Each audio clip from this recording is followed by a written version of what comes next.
Vámonos al desdoble.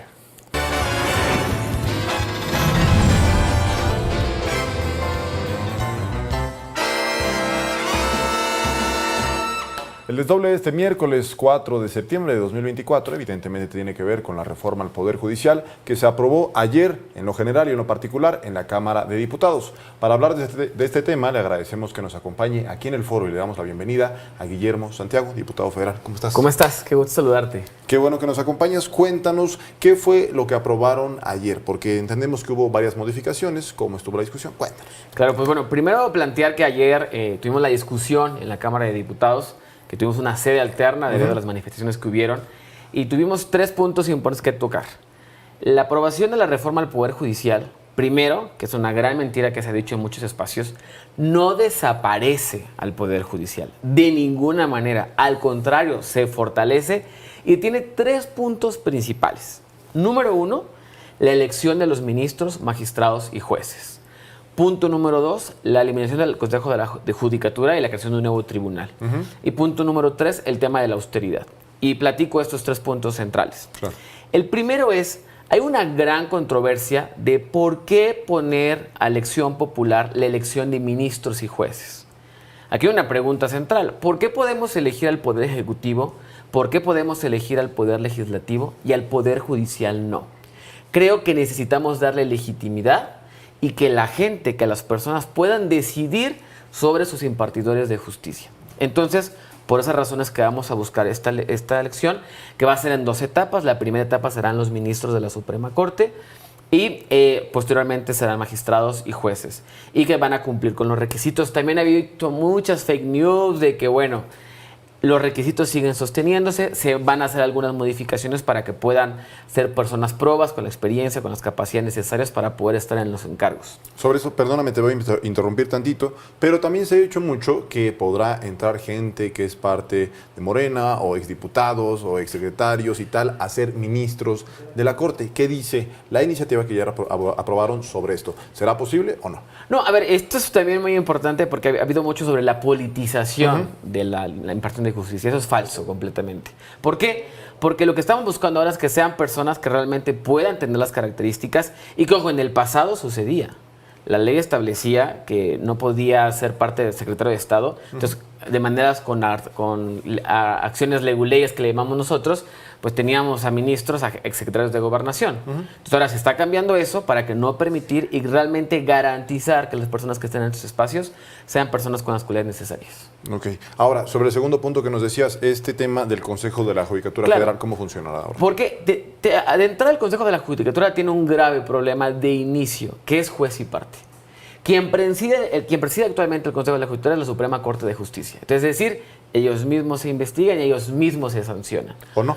O no, que pues no se sancionan realmente. Entonces, ahora no, habrá un tribunal separado de la Suprema Corte de Justicia para realmente garantizar que existen sanciones contra los jueces, magistrados y ministros que incurran en violaciones graves, porque hay que decirlo, el pueblo de México está cansado de las injusticias, está cansado de lo propio que han vivido durante mucho tiempo, porque como lo hemos dicho, lamentablemente en este país el acceso a la justicia solo se da para los ricos, pero a los pobres se les olvida y se les margina. Entonces, tenemos que terminar con esto. Y tercer punto, el tema de la austeridad. Ayer decía un diputado del PAN, es que la ley es la ley. Ok, pero eso cuando les conviene, porque la ley establece que ningún servidor público puede ganar más que el presidente de la República. Pero como eso toca sus intereses, entonces no les interesa. Entonces se amparan para poder ganar más que el presidente. Y se va a terminar con eso, porque no puede haber gobierno rico con pueblo pobre.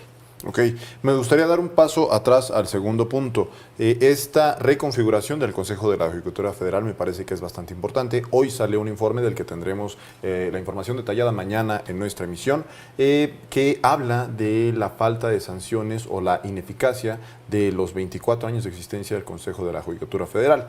¿Cómo va a funcionar ahora este nuevo tribunal? ¿Cómo estará conformado? ¿Qué competencias tendrá? Cuéntanos. Bueno, justo, como ahora ya no es juez y parte, sino que será una instancia distinta, habrán controles mucho más estrictos, porque también hay que decirlo, muchos más fuertes, sanciones también, que ya la ley establece, que ya están establecidas sobre la ley, pero con la ineficacia del Consejo de la Judicatura no radiquen esencialmente en qué leyes habría que hacer más, sino en la aplicación de las mismas. ¿Y que por qué no se aplicaban? Porque volvemos a lo mismo, al ser juez y parte había muy pocas sanciones o las que habían siempre por esta red de impunidad tan gigantesca que existía, que como yo lo dije ayer, por esta red con la clase política corrupta, pues que de ninguno permitía que realmente hubiera estas acciones certeras. Ahora, ¿qué estamos planteando? Que este tribunal tenga competencias muy claras, con sanciones muy claras y hacer una revisión también, porque al haber nuevos ministros, al haber nuevos jueces, que pueden ser que se ratifiquen los que ya están o que lleguen nuevos, pues ahora sí que leerle la cartilla a todo el mundo para terminar con este hoyo negro que durante tanto tiempo le produjo tanto dolor al pueblo de México. Ok, ahora me gustaría hablar un poquito sobre las condiciones en las que se dio la sesión. Ahorita lo decías tú muy bien, se dio en una sesión, en una sede alterna, porque la Cámara de Diputados estaba cercada por trabajadores del Poder Judicial, por estudiantes de algunas escuelas que se han manifestado desde el fin de semana. Ayer yo decía acá que es importante que haya manifestaciones tanto a favor como en contra. Finalmente eso es parte de una democracia. Pero hubo parte de las denuncias de quienes se manifestaban en contra de que no se les recibió en la Cámara de Diputados. ¿Por qué no se les recibió en ese momento? A ver, importante decirlo, para la reforma, porque ayer decía la oposición que no se discutió. Eso es falso, completamente falso. Se hicieron foros en toda la República Mexicana, que la Comisión de Puntos Constitucionales de la legislatura pasada, que es del dictamen que ahora tenemos, preparó en todo el país durante más de 3 meses. Prácticamente estuvimos en todos los estados de la República. Se hicieron conversaciones con el Poder Ejecutivo, con el Poder Legislativo, con el Poder Judicial, con expertos en la materia, con los trabajadores del Poder Judicial. Se escuchó a todos los sectores. Ahora, en la Cámara de Diputados, ayer hubo una comisión de diputados integrados por todos los partidos políticos que fueron a sentarse y a escuchar las demandas y peticiones. Porque hay un temor que ha sido infundado por las falsas noticias de que se va a afectar los derechos de los trabajadores del Poder Judicial. Pero eso es falso, completamente falso, y la gente que nos está viendo, no se va a afectar ningún derecho de los trabajadores del Poder Judicial, ninguno. Al contrario, actualmente, y todos lo sabemos, en la familia, el nepotismo en el Poder Judicial es enorme, en el que la única manera de ascender, que está el proceso de la carrera judicial, pero siempre lo sabemos, los padrinazgos, el nepotismo, entonces se va a terminar con eso, porque ahora va a ser la gente, el pueblo, quien lo va a decidir. Ahora, me gustaría hablar un poquito sobre el proceso legislativo, nos queda menos de un minutito. Claro. Ya se turnó al Senado de la República, ahí ya se turnó a las comisiones respectivas. Si este dictamen tuviera algún cambio, ¿qué pasaría? ¿Regresa a la Cámara de Diputados o cómo estaría? Pero la Cámara de origen es la Cámara de Diputados, ahora está en el Senado. Si llegara a haber algún cambio en el Senado, se regresa nuevamente a la Cámara. Posteriormente de la aprobación tanto de la Cámara de Diputados como el Senado va a los congresos locales, necesitamos más de la mitad, y a partir de ahí pues ya se declara, se publica en el Diario Oficial de la Federación y ya entra en vigor esta nueva ley. Excelente. Pues Guillermo Santiago, te agradezco mucho por Muchas estar gracias. por acá con nosotros. Te agradezco Micrófonos muchísimo. abiertos, seguramente seguiremos hablando de muchas cosas en Claro esta que sí. legislatura. Te agradezco mucho. Bueno.